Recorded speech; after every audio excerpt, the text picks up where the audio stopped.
Hello, everybody, and welcome to Two Geeks and One Noob, where we gather friends of similar interests and maybe not so similar and discuss, joke, learn more about, and generally have fun with geek culture.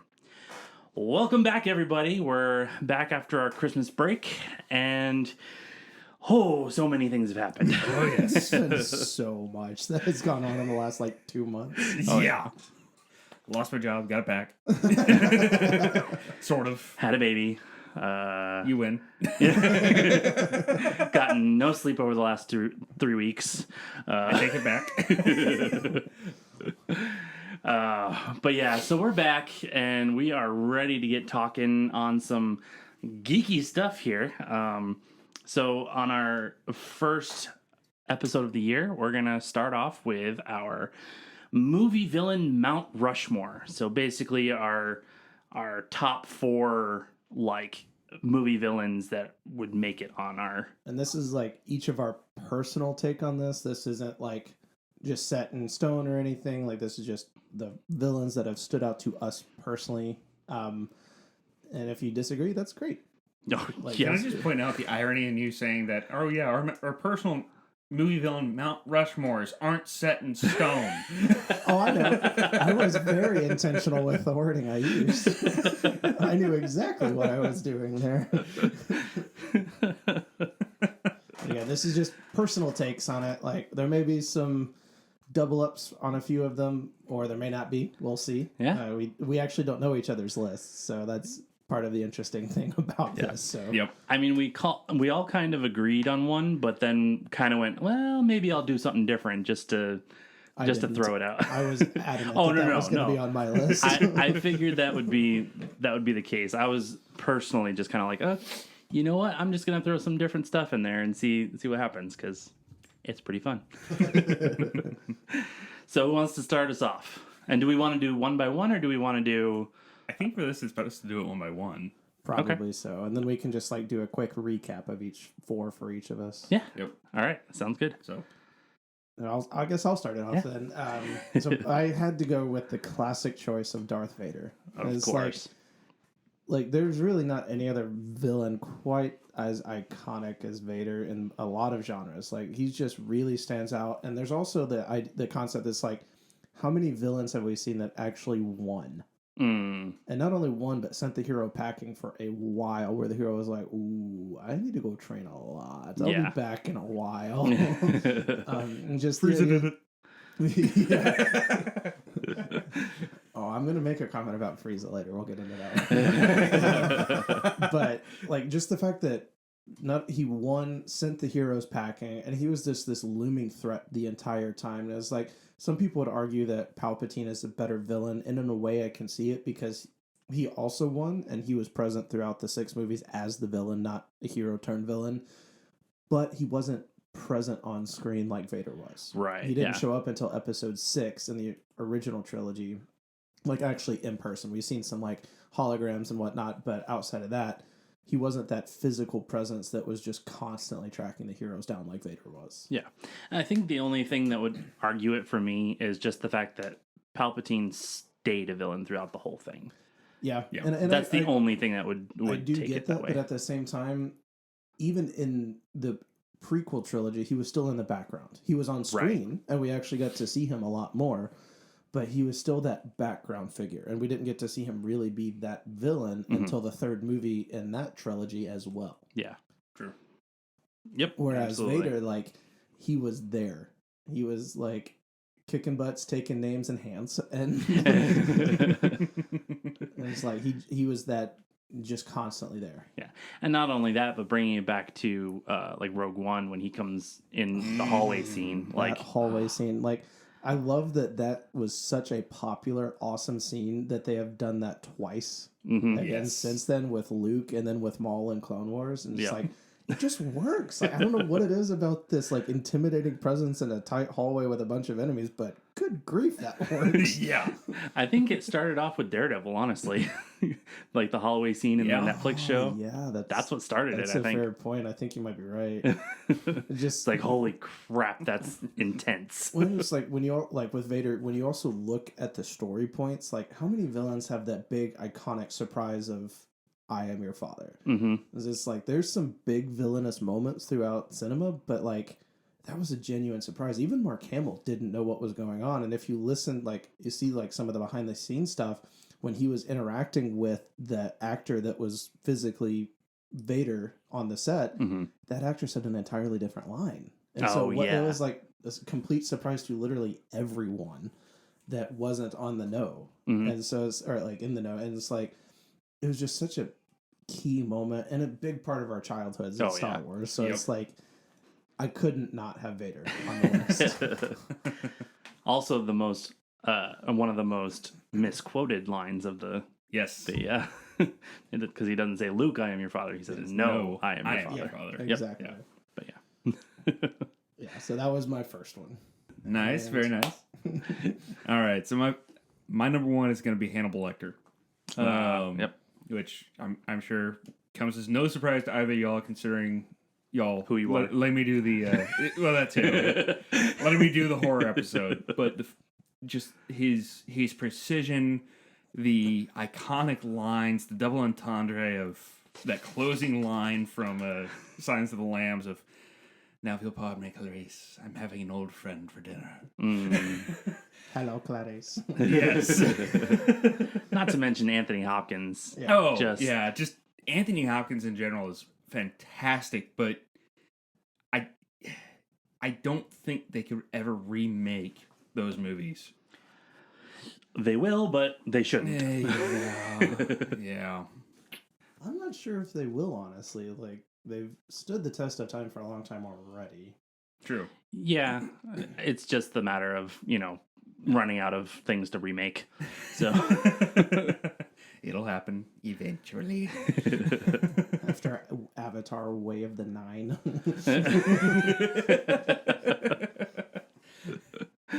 Oh no. Ooh, Ball might make a resurgence as a director. Oh. So tell us a little bit more about this character. So Hannibal Lecter, for those who aren't familiar, is the first introduction to him on screen is the iconic "Hello, Clarice" line, and at that point he's already seemingly washed up. He's already in a psych ward. Actually, I think at that time it really was an asylum. It's been a while since I watched it. But I mean, he's already in the psych ward. He's already seems kind of like he's hanging up, just hanging out to dry at this point. But as the story progresses, you start to realize that no, he's been playing everyone against each other, and in many cases towards him. Mm-hmm. So even people he has absolutely zero respect for them, he's playing them so that they can actually bend to his will. So he has this very conniving way about him that's, I mean, that in of itself is its own ominous nature. So, I mean, just that fact alone put him on there, but also just the way that he's continually adapting. And not just continually adapting, but also he's using others' peril and others' plights to ensure that he's always the one in the background and always the one in control. Yeah. So in the first movie, going after Buffalo Bill, he's never met the guy. And yet he's able to leverage his actions to kind of work things like, oh, no, I need to get to Baltimore. I need to get out of here. Y'all need to put me in a private cell. Mm-hmm. And he's able to just convince these massive agencies, bureaucracies, and individuals to like, yeah, okay, sure. Yeah. And I will admit that it is somewhat ruined a little bit by the prequel movie Hannibal Rising. Only in the fact that now you kind of have that sympathy for him to begin with, where it's less about his exploits as this criminal mastermind, but more about how he became the criminal mastermind. Right. So it kind of dumbs it down a little. Not dumbs it down, but like kind of waters it down a little bit. Mystique a little bit. Yeah, there you go. Yeah, that's probably a bit more accurate. It takes away the prestige of it all, where it's like, ooh, oh, you were made this way. Yeah. It's like almost that, like, originally it was that fear of the unknown. Exactly. Yeah. So, yeah, Hannibal Lecter is by far my number one. Nice. Well, for mine, I think y'all can guess my number one, being a Marvel fan, it's going to be Thanos. I mean, it's one of those things where he may not be like one of those villains. It's like, oh my gosh, like that's absolutely horribly evil. Like, yes, he did some evil things. But for me, it was more about consistency, where like throughout the whole phase one of Marvel, of the MCU, he was the background of it. Like, he sent Loki, he sent the Chitauri, like all these different things led to him saying, okay, fine, I'll do it myself. And then he comes and does it himself, and he wins. Yeah. It's just like with all of the characters that we've talked about so far. It's just the acting choice that portrayed this character just made him. Yeah, really made it. Like, I don't know that it could have been as good as it was had it been a different acting choice. Josh Brolin. Oh my gosh. He's done some really good movies, and this, I think, was one of his best. I mean, he played Cable really well, but but Thanos, I think, was his golden opportunity there. But yeah, also the fact that like he wasn't like a typical villain either. Like, he was giant, purple alien, whereas a lot of the older movies, it was like, oh, it's just a bunch of robots that they're fighting, or like robots.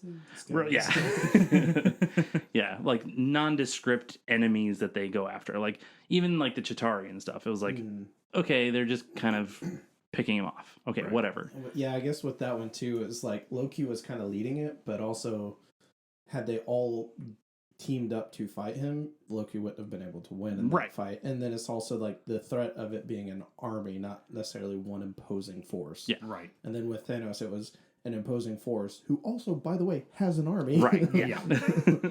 Like, even Ultron was one of those ones that was like, he had an army, but as soon as they were able to just all go after him, was done. And it just took 3 of the members, not even all of them. Right. Whereas for Thanos, it took all of them to take him down, and they didn't even do that. Yeah. Yep. It took that sacrificial play in the end to take him down. Yeah. Yep. So I think that's very iconic and memorable for me. And that's what my list is going to be, is more so the memorable things. Like, not so much. Actually, a big part of my list is actually as well. Yeah. Yep. Numero dos. For my second one, went in a similar path as you, but I didn't pick Thanos. I picked Killmonger. Okay. And there's a reason why I didn't pick Thanos. It's because I said this to David a couple weeks ago, where Thanos kind of has the Frieza complex in that he is a villain that is part of some really key important moments in the story, but as a villain, he doesn't have that same wow factor to me. And it's like, he's overall kind of like not a great villain overall. And like, he had the great plan, he did all of these things and was orchestrating all of these things, but like, he just didn't have that same like oomph to him. It's like, again, he was just part of the big story moments. Whereas for me, Killmonger was one of the like successful ways of portraying a villain and making me feel some sympathy, because it was someone who was genuinely put in this position that was completely out of their control, and they were forced to adapt. Yeah. And they were forced to overcome. And he also, kind of like what I said with Vader, is like, he did win. It was very brief and not nearly as long lasting as it was for Vader, but he won. Yeah. And he completely took the hero by surprise. And it's like the hero who had already been involved in some pretty big moments up to this point. And he was just completely unprepared. And he had the Black Panther power.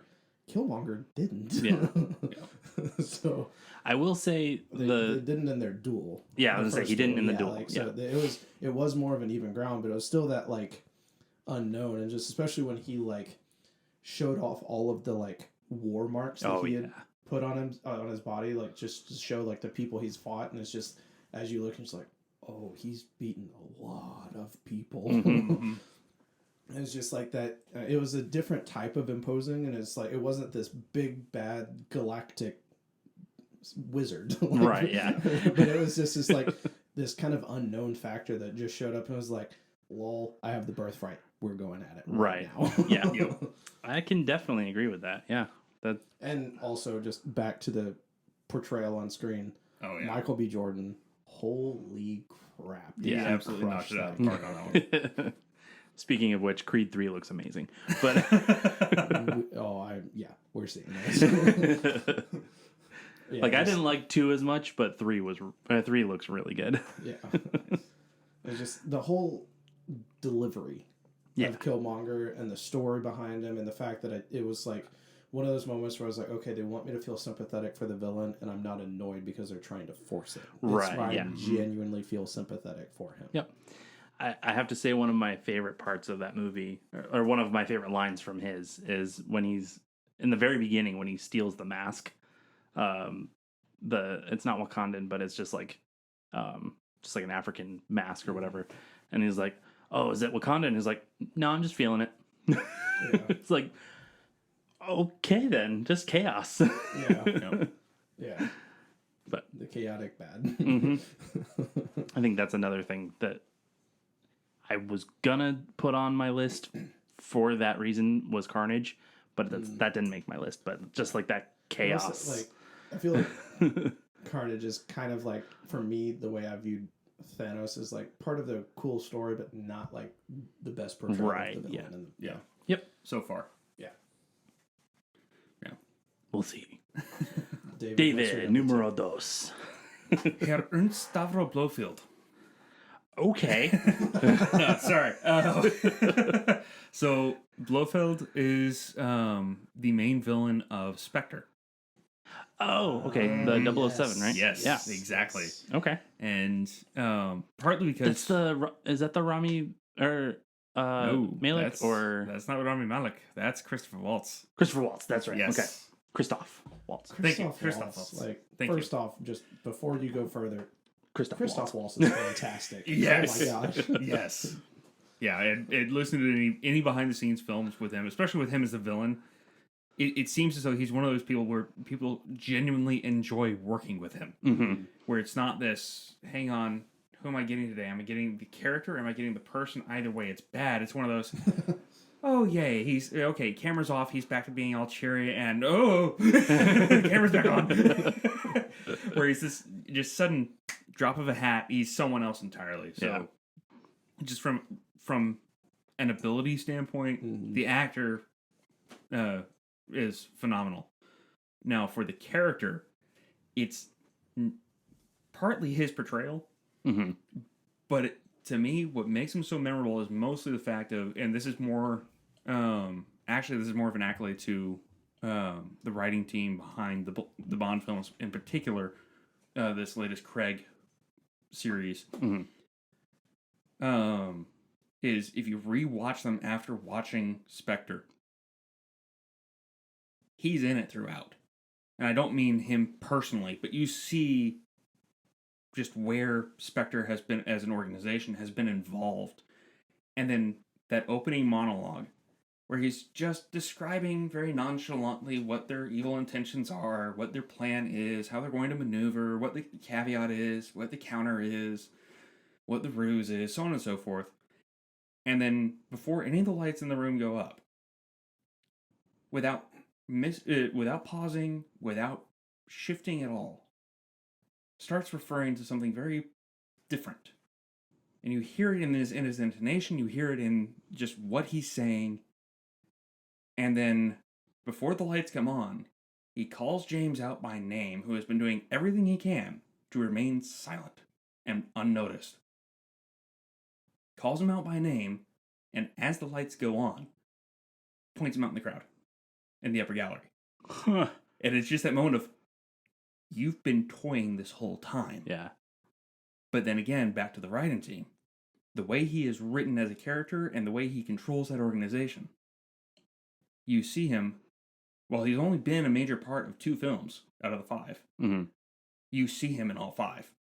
Yeah. Wow. So, for that reason, Blofeld. Yeah. Again, another consistency thing of just like, he may not have been in the movie, but Yup. he's there. Cool. Well, to move on to my second one, it's gonna kind of come as a weird shock even to myself, that made the list was Davy Jones from the Pirates of the Caribbean I can see it. movies. I like that pick, actually. Yeah, it's one of those consistency things where, yeah, he wasn't in the first one, but he made it throughout most of the other ones. Mm-hmm. And like, he didn't have, I feel like it wasn't even a particular goal in mind, really. It was more just, I need to keep my heart safe. I need to keep... He had a job that he was Right. having to fulfill the entire time. So even though he may not necessarily have been the one pulling the strings per se, he was the one doing all of the work. Yeah. Pulling the heartstrings? Yeah. And again, it's another one of those ones where like you can feel for him because it was a Mm-hmm. Sorry, brain just farted. It was one of those things where he had a reason to be this way. He was like, I was in love, I got heartbroken, and so I'm just gonna leave everything behind, like not gonna do my job. Yeah. And it just became who he was. And And it's another example of a temporary win over the hero, too. right, yeah, it's pretty sick. Yep. That's And a really also- good pick, actually. I really like that character, and it's like... And it's imposing too, like Yeah. that. Mm-hmm. Just like his abilities, the way he looks, just like the ship that like you can't even really Yeah. sink, like Right. the power he has over that, as well as its crew. Like, Mhm. yeah, part of the ship, part of the crew. that's exactly what I was thinking. But yeah, like pirates in general are really cool, but like you add that extra level of fantasy, and it's just like, oh yes. And again, another great portrayal of the character. Oh, on yeah. the show, or on the I'm show. trying to remember who what the guy's name is. Bill Nighy, right? Yeah, Bill Nye. Yeah. So like I like him in general, and he plays a really good villain. But that I think just kind of went over the top for me. It was just Yeah. like, oh yeah, Yep. perfect. Yeah. Awesome. No, I agree 100%. That's a great choice. Thank you. Set in stone.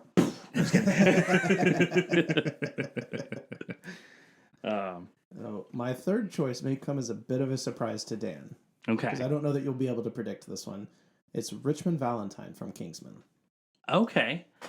Oh, the Samuel L. Jackson's character from the first one. oh.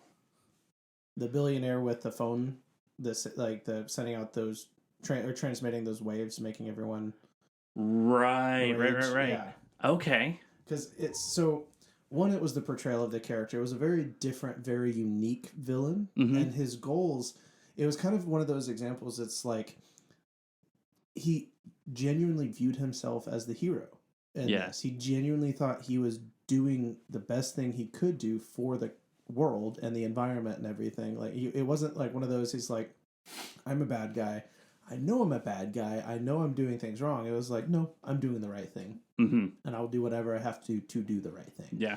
And so it was also like just the uniqueness of the plan, and like the fact that he wasn't really like, he himself wasn't an imposing villain, because he wasn't the one like on the front lines doing the fighting. He was very much orchestrating everything behind the scenes, and he had his henchmen doing all of the work for him up front. Mm-hmm. And so it was just a different portrayal of it. The way that Samuel L. Jackson portrayed the character, the way that the character was written, the plan, the intentions, the motivation, like it was just different Yeah. and unique. And it's something that really stood out to me. It's like, I remember when the Kingsman first came out on Blu-ray, I genuinely watched that movie 3 or 4 times a week for months because I loved that movie so much. And it's just such a good portrayal of a villain, and it's a villain that really stood out to me.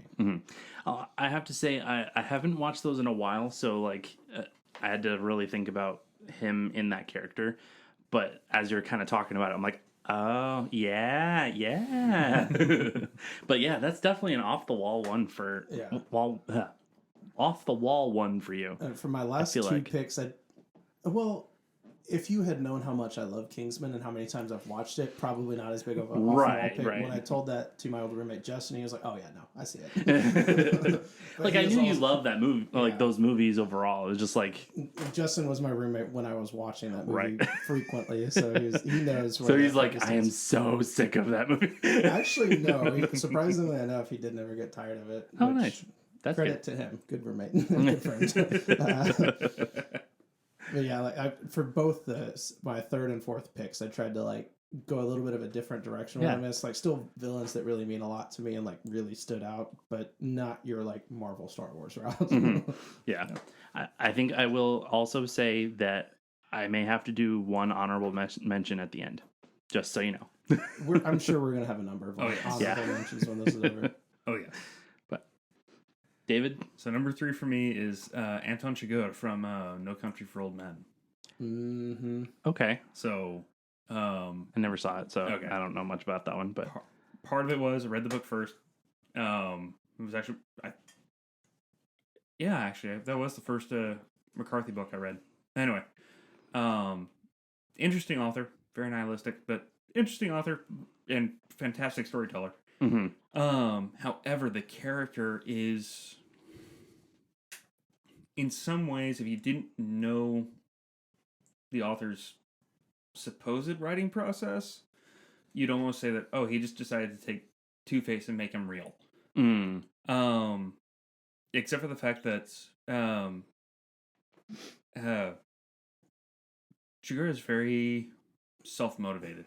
He's not someone where people call him lightly. He's also not someone who's got some grand scheme.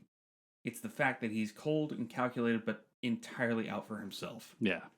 So as a villain, that has staying power to me. Right, yeah. Where it's that you're unpredictable only because you're controlled entirely by yourself. Yeah. Mm-hmm.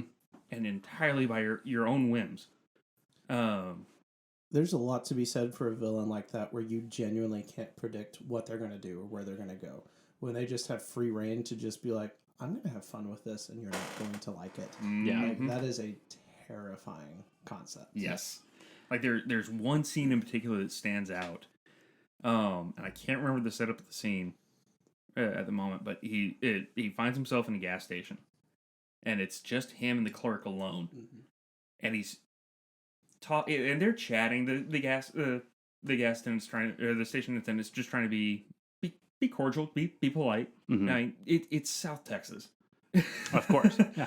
So he's just Southern hospitality. Yeah, and not the passive aggressive kind. But that's Southern passive aggressiveness, not hospitality. Yes, fair point. Bless your heart. There you go. Yeah. If you hear that, you did not do good. Yep. Oh. Anyway. But the scene, it's business as usual for the attendant. Mm-hmm. Make small chat, make people feel at home.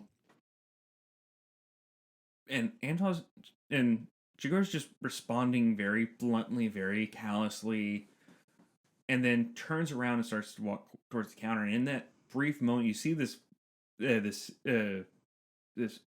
change in tone and the way that the attendant is carrying himself, where he realizes, like, I'm in the eyes of a predator right now. Mm-hmm.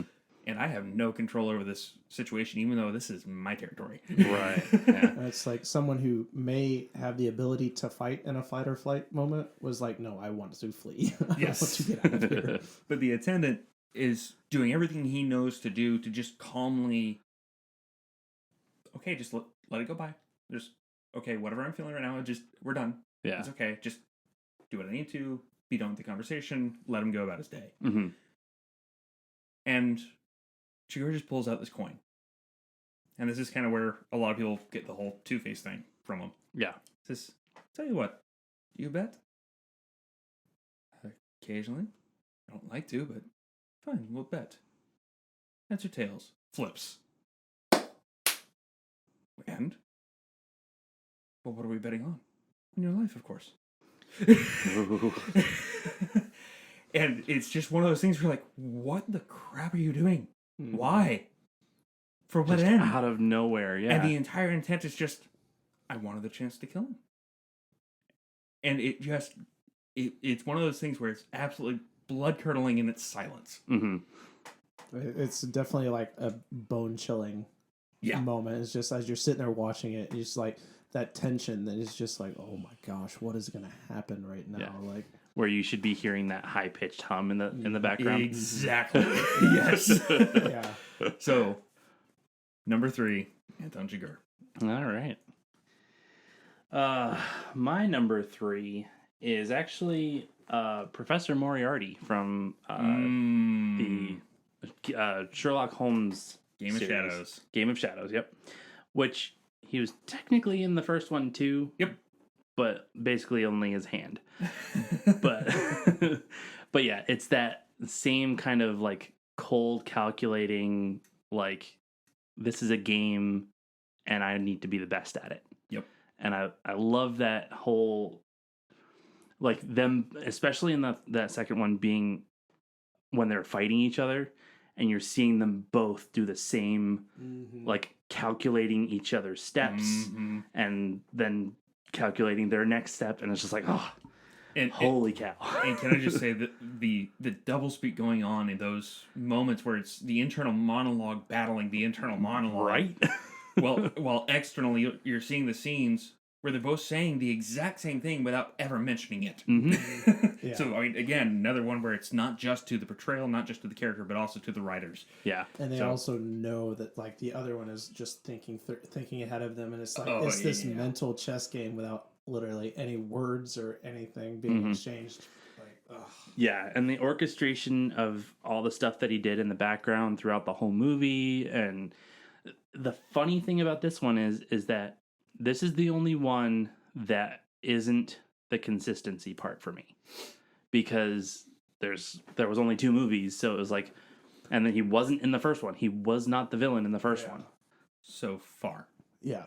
So far, yes. Yeah. I hope they bring him back in the third. In a third one, they do a third one. Period. Yeah. I mean, Robert Downey Jr. as Sherlock Holmes, they hit it out of the park. Yeah. But well, now that he's not Iron Man, there's more time for him. Exactly. Yeah. Be Holmes. I mean, I still wish that they'd have done that one scene or that one line at each other in Endgame, but because they were both Sherlock. But anyway, I can't say it here. That would have been really funny. That would have been great. No sugar, Sherlock. Anyway. But yeah, no, Moriarty, I think, definitely is one of those villains that is very classic, very very memorable, and just I think he has that class to him that just a little bit above the rest kind of thing. So Yep. It's another good pick. Thank you. You guys are doing good picks by the way too. Thank you. Granted, I don't know the 2 that you gave us, Okay, fine. but still good picks though, because you explained them. So Yeah. we're good. So my final pick, neither of you are going to see this one coming, I think. And so I'm interested to see your live reactions of this. Captain Hook from Hook. Oh, jeez. Oh, nice. Come on. That's awesome. I love it. One of Hoffman's iconic roles. It's such it was such a great portrayal, a huge part of my childhood. Grew up watching that movie. And just the way that he portrayed it, the way that the character was. It was another one of those characters is like, I don't really feel like he's the bad guy per se. It's just like he is doing some questionable things. Like kidnapping, that's definitively bad. Period. But wanting to have like that one last big moment with his lifelong rival, I get it. Yeah. Like that was someone that was such a big part of his life that just left his life out of nowhere. It's like it just leaves you sitting there like, well, what do I do? Who am I without that person? It's kind of that Batman Joker Yeah. Yep. comparison. It was like one does not exist without the other. Like Yep. Or the Metro Man Megamind thing. Yeah. It's like I defeated him. there's such a like just everything about Captain Hook and how iconic of a character it is. And as you pointed out earlier, it's a pirate. Yeah. Like, what's not to like? And just that back and forth between Dustin Hoffman and Robin Williams. Yeah. And just the clear chemistry in that movie. Like, it's just such an iconic, nostalgic character for me. And so as I was like looking through the list, I got through Richmond Valentine, and then I was just sitting there, I was like, man, who's number 4 for me? And I was just looking through my movies, and as soon as I looked at Hook, I was like, oh, that's it. Yeah. That's it. I have to do that. Yeah, I can't believe I didn't think of it because that's such a great movie. I legit just walked up to the case of all of my movies and just started looking at them one by one. I was like, no. There it is. Yeah, I gotta confess, for number 4, it's a very similar situation where I'm racking my brain on it, like, crap. Partly because, Caleb, thank you, you're a saint for putting up with me on this one, because I could not keep it in my head that we were doing Mount Rushmore of movie villains. It was funny. We were in the middle of a conversation where we're talking about it being movie villains. He's like, all right, I got to remove one of my characters and trade it out. And then he's like, all right, I'll choose this person from Gotham. I'm like, was there a movie of that? And he was like, no, it was a TV show. I was like, David, we are just talking about movies. It was literally in this conversation, not like a big gap, like minutes ago. It's like, crap. So, my favorite part similar. about that, though, is your response was, okay, I need to rework too.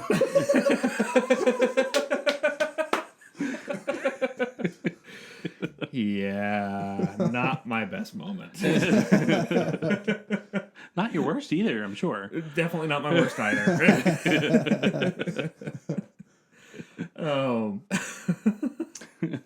Number 4, what is it? Yeah, so number 4, a little bit of lead up, and this is kind of teasing the honorable mentions too.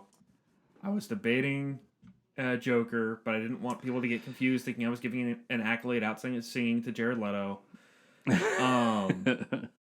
And I figured, no, one of you two is going to have Joker, more than likely. There's a high probability of it. I know, Marvel, not DC, whatever. It's kind of funny because I think there's a few characters we all left off the list thinking someone else was going to pick it. Honestly, for me, it actually wasn't that. It was, I was racking my brain for hours today, and I've just finished like a half an hour before we started recording. So like, nice. So Joker is actually on my honorable mentions one. Okay, got it. Even though I think he probably should have been on my list. It's arguable that he should have been on all of them. Right. The Heath Ledger version. Yes, The there we go. Heath Specifically the Ledger version. Yes, absolutely. And or Mark Hamill. But that's TV show. That's TV, not movie. I was going to say, as far as movies, Heath Ledger, Joaquin Phoenix. Yep. Both were like these incredible portrayals. Yeah. Heath Ledger stands out to me more. Perfect. personally, Yeah, but- Agreed. Personally, yes. Me too. Yes, full-heartedly agreed. Anyway, my number 4. Yes. And it came kind of out of the blue for me as well, just because as I'm thinking of villains, I just couldn't shake this character from my mind at all. Dame Vaco from Chronicles of Riddick. Oh. Ooh, okay. Huh. And again, part of its portrayal. Thandie Newton did a fantastic job with the character. But again, this is a character who she actually does have a very lofty goal. You know you're not supposed to be cheering for her. Mm-hmm. Mm-hmm. But the way she states things, and this is part of what betrays why she's a villain as well, the way she states her goals, it's always for someone else's good. Mm-hmm. It's always for the good of necromorph kind. It's the best for you. The greats are good. Yeah. Yeah. Wicked is good. Yeah, basically, exactly. But just with how poignantly Machiavellian she can be, where she's convincing people, no, this is the right course of action. You need to do this. And even up to that point, granted, cringy scream at the end where she realizes she's been had. where all of her plans have fallen apart because one person put together one little detail that she did not think people could put together. Mm-hmm. Even to that moment, it's like, oh my gosh, you thought you were in control the whole time. Where you're just wondering, like, how full of yourself can you be? I think the answer is very. But yeah, she's honestly she's less of a supervillain and more of just a political villain, which in some regards makes her worse. Mm-hmm. So yeah, Dame Vaco is not my number 4. Dang. That is a bit of a left field pick, but I like it. Yeah. It's kind of like my Captain Hook. I would not have guessed that one. Yeah. Nice. I like it. That's cool. I'm kind of hoping my last one is a little out of left field as well. But I think once I say it, you guys will be like, oh, yeah, definitely. It's one that we may not necessarily predict, but once it's said, we're like, oh, yeah, I see it. Yep. So I will preface this by saying I did almost have Voldemort on here. Also an honorable mention. Right. Yeah, oh, absolutely. But I instead went with this one because I feel like just even worse. Professor Umbridge. I was thinking that as soon as you said, I was like, oh, it's Umbridge for sure. She's one of those ones that she was only in 2 out of the 8 movies or seven movies. Sorry, technically she's in 3. Is it There's okay? a difference Only 3. between her villainy and Voldemort's. It's like we know Voldemort is bad. Oh yeah, but he's not the Dark necessarily Lord. Of course, he's bad. Actively like hating his character, whereas her was like, I hate her. Get her off my screen. Right. Why is she here? And it's one of oh my gosh. Her consistent pink outfits are burning my retinas. Please save me. The pink outfits, the room that she redid with all the cat plates, her personality, the little laugh that she's got, just the punishments that she. Oh my gosh, the punishments are terrible. Yeah. I think it's the dichotomy between her portrayal of herself and the punishments, where it's like, hang on, which one's really you here? Right. Yeah. And I think the portrayal of the character was very well done. Mm-hmm. I don't know much about the book version, but like, shame. I have the books now. I'm gonna read them. Good, but and you have an even better reason to read them now. Right. Exactly. But yeah, so it's just like all of that put into one character is like, I love to hate you. Yes. It's just one of those villains you actively root against. Yes. And when she gets carried off by the centaurs, it's just like, yeah, there's not many moments that like are as satisfying as just seeing her just get her justice. Get hers. Yeah. Yep. So yeah, that's my number 4. Nice. Thought that one was pretty good. Yes, that's good. I agree. Which is funny because she was one of my honorable mentions as well. Really? Yes. Nice. So I did something that I did not tell you guys I was going to do because I always like to get live reactions, and I reached out to a few friends to get their Mount Rushmore picks. Oh, nice. Oh, okay. So I figured I'd go over those since we're going to go over into some of the honorable mentions as well. And some of the honorable mentions are on here. But yeah, I figured I'd throw these out there just to get some live reactions from you guys to see. Okay, cool. So, of course, Joker and Umbridge, both there. It is specifically Heath Ledger. Heath Ledger Joker. Who said those? So Umbridge was anybody, from a friend from church. Okay. Joker was a friend from work and Justin, my old roommate. Okay. And Thanos was the friend from work as well. Nice. That's awesome. This first one, I don't know if David will have seen this one, but I know you have. And so I'm curious. I want to see your reaction. Okay. She picked Principal Trunchbull from Matilda. Oh my gosh. Yes. Yes. Oh my gosh. Did you guys watch the new one by any chance? No. They made a new one? They made a new one. they It's made a new one. actually pretty good. What's it on? Oh shoot. Is it I want to say it's Netflix, but I can't remember. Yeah. Yeah, there you go. Emma Thompson plays Trunchbull. That's but she's interesting. all I made could up. see her doing that really well. Yeah. Okay.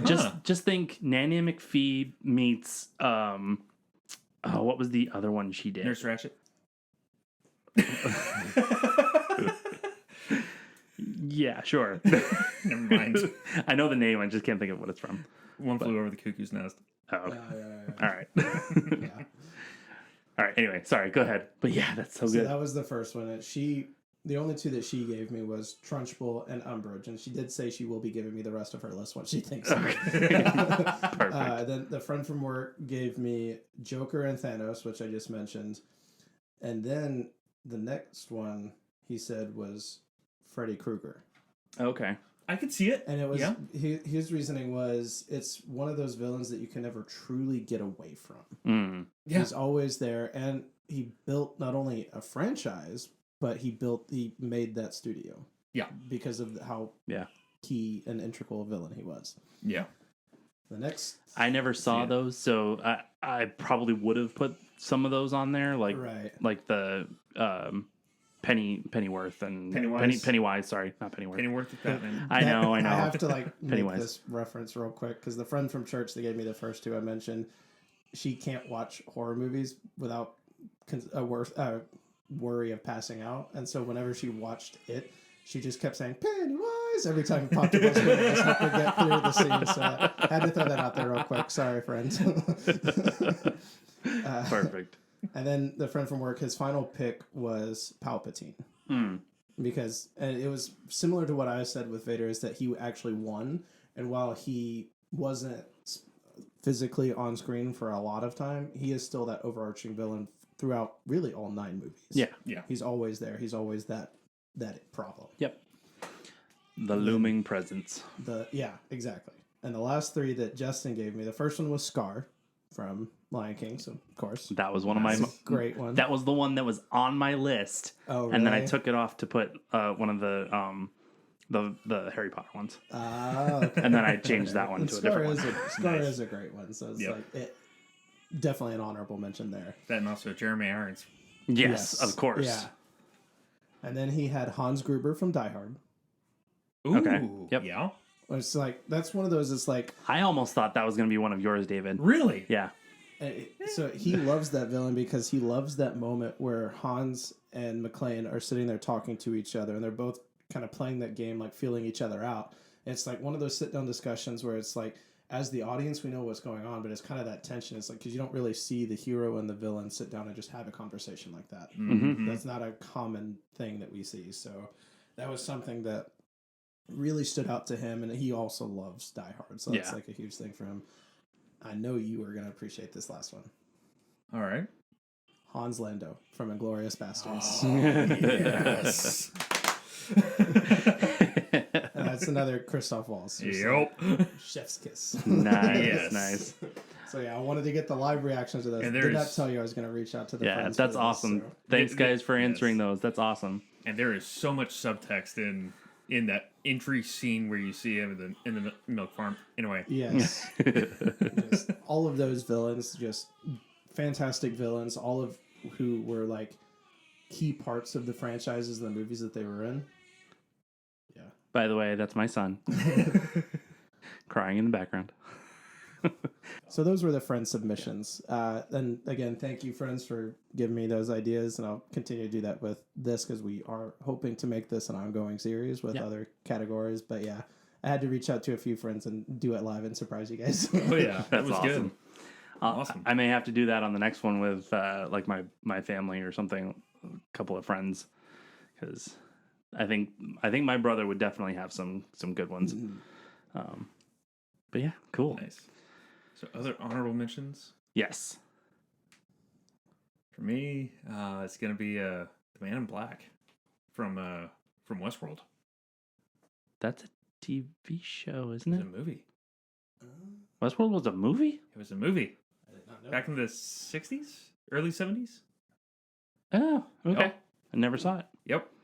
So the Man in Black from the original is one of those that's he's one of the ones where this one's definitively based on portrayal. Mm-hmm. The story wise, okay, it's kind of cheesy, ham fisted. All right, whatever. But the portrayal of this very aware robotic being, Mm-hmm. that's what gets me on that. Yeah. Nice. Yeah, some of my honorable mentions were already mentioned. So it was like Joker, Scar, Voldemort, stuff like that. I was just trying to think of one a minute ago. The one from Dracula Untold, I believe there was. I don't remember enough of that one. I forget who it was, but that was a pretty decent one. Apparently not memorable enough. Sorry. But yeah, no. An honorable mention for me had to be Jafar. And Ah, I almost yes. had Jafar Yeah. on my list because Aladdin's my personal favorite Disney movie. It always has been. And Even Gaston would be a good one Gaston too. is- Oh my gosh. It's not one of All the stinking Disney movies. Yeah. I feel like Gaston was more blithering oath for most of it that turned into a villain. Yeah. Yeah. Whereas that's- Jafar was just definitively a bad guy the entire time. Yeah. And it's also just the fact that it's like in the end he was winning. He was going to win that. And it was a he literal goofed. deus max. Yeah, he just his own hubris got him, and in the end he just got too cocky. Yep. And that was the downfall. Yep. Yep. Pretty cool. I love that one. That's a good one. Well, unless anybody has any more, I think we'll close out our episode for today. And if you guys are listening and love what you're listening to, keep on listening. And we'll catch you next time. Love you guys, and good day, good night, whatever you're listening to.